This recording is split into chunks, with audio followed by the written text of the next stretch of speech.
wabarakatuh. Saya akan menjelaskan alasan penelitian dan urgensi penelitian. Saya akan menjelaskan 3 judul. Yang pertama, identifikasi cacing sel plasmid almond STH pada tanah di Desa Menuntung, Kecamatan Busanulu, Kabupaten Tanah Bumbu.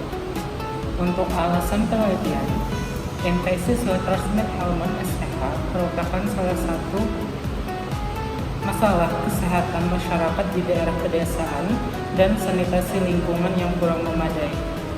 Di Desa Menuntung merupakan wilayah dengan aktivitas pertanian dan perkebunan yang insentif, serta kondisi tanah yang lembab, sehingga berpotensi menjadi habitat ideal bagi telur cacing STH seperti Ascaris, Trichuris trichura, dan Hawkworm. Sampai saat ini belum terdapat data lokal terkait kontaminasi tanah oleh STH di wilayah tersebut. Ada paparan dapat meningkatkan resiko infeksi terutama pada anak, petani, dan pekerja lapangan. Oleh karena itu, diperlakukan penelitian untuk mengetahui tingkat kontaminasi tanah sebagai dasar investasi pencegahan dan promosi kesehatan oleh dinas terkait. Urgensi penelitian ini memiliki kebauran karena belum ada penelitian sebelumnya yang melakukan identifikasi telur cacing STH pada sampel tanah di Desa Menuntung, Kecamatan Busanulu, Kabupaten Tanah Bumbu. Studi yang ada umumnya berfokus pada pemeriksaan tinja manusia, yang dilakukan pemeriksaannya pada Kecamatan Busan Hilir. Untuk di Desa Menuntung tidak ada pemeriksaan berupa tanah maupun tinja.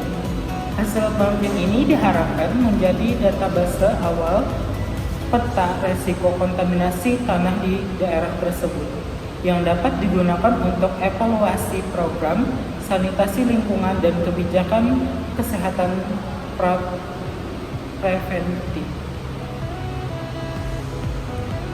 Untuk judul kedua, gambaran kadar hemoglobin pada prakerja perawatan semprot dan pemupukan di PT Kodeko Agrojaya Mandiri. Adapun alasan penelitian, pekerja bagian penyemprotan pestisida dan pemupukan sering terpapar bahan kimia seperti organofosfat, karbomat, dan logam berat yang dapat mengganggu pembentukan hemoglobin atau menyebabkan hemolisis. Kondisi kerja yang berat di lapangan juga meningkatkan risiko kelelahan dan anemia. Hingga saat ini, pemantauan kesehatan tenaga kerja di bagian semprot dan pemupukan sering hanya berfokus pada keluhan pernapasan saat keracunan akut. Sedangkan kondisi hematologis seperti kadar hemoglobin jarang dievaluasi secara berkala. Penelitian ini penting sebagai langkah awal untuk memetakan status HP pekerja sebagai upaya pencegahan anemia dan peningkatan keselamatan kerja. Untuk originalitas penelitian ini memiliki originalitas karena belum pernah dilakukan pengukuran dan analisis kadar hemoglobin pada pekerja perawatan semprot dan pemupukan di PT Kodeko Agrojaya Mandiri. Penelitian terkait paparan pestisida biasanya berfokus pada kadar kolinesterase, bukan HP. Dengan demikian, penelitian ini memberikan perspektif baru mengenai dampak paparan pestisida terhadap profil hemoglobin, yang dapat menjadi rekomendasi bagi perusahaan untuk program medical check-up lebih komprehensif. Adapun judul ketiga, yaitu identifikasi jamur penyebab onychomycosis pada pupuk petani di Desa Menuntung, Kecamatan Busanulu, Kabupaten Tanah Bumbu. Untuk alasan penelitian, onychomycosis merupakan infeksi jamur pada pupuk yang sering dialami petani karena kondisi kerja, lembab, kontak tanah, dan penggunaan alat pelindung diri yang kurang memadai.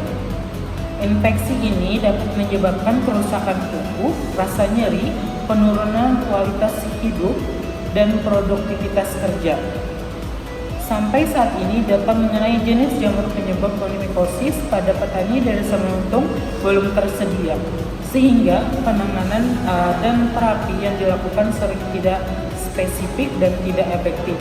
Identifikasi laboratorium diperlakukan untuk menentukan spesies jamur seperti Trichoderma, Candida sp atau Sterigulus sp sebagai dasar pemilihan antifungal yang tepat. Untuk originalitas penelitian ini memiliki nilai originalitas karena belum pernah ada penelitian identifikasi spesies jamur penyebab onychomycosis pada populasi petani di Desa Maluku. Penelitian serupa umumnya dilakukan pada pasien rumah sakit atau kelompok umum, bukan pada kelompok petani lokal yang berisiko tinggi. Hasil penelitian akan menjadi data epidemiologi pertama yang dapat membantu pencegahan dan penanganan berbasis bukti di wilayah tersebut. Sekian penjelasan saya dari terkait 3 judul yang saya ajukan. Assalamualaikum warahmatullahi wabarakatuh.